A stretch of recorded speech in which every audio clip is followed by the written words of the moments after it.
at 11, a birth control device that's received thousands of complaints now being restricted by the FDA. The E-Shore implant was billed as faster and less invasive than other methods, but some women say it's been anything but. One young mother I spoke with wants others to know about her nightmare before it happens to them.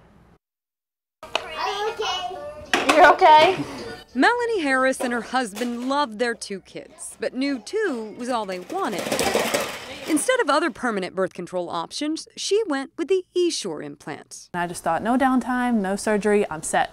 That's what I thought. But just 3 months later, she knew something was very wrong. I had a lot of pain, I had a lot of swelling, and when my periods came, my periods were very painful. E-Shore is a small metal coil implanted in the fallopian tubes to block conception. Since it was approved by the FDA in 2002, thousands of women have filed complaints about the implant causing serious health complications. Our own Team 10 covering the investigation into the controversial device.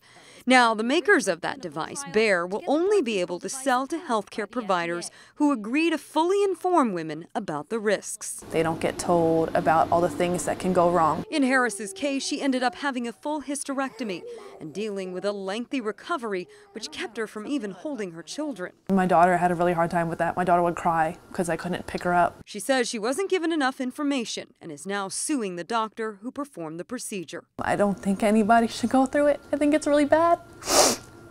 I think if I could tell anybody anything, I would tell them not to do it. Now, the FDA says sales of E-Shore have dropped about 70% in the last 2 years.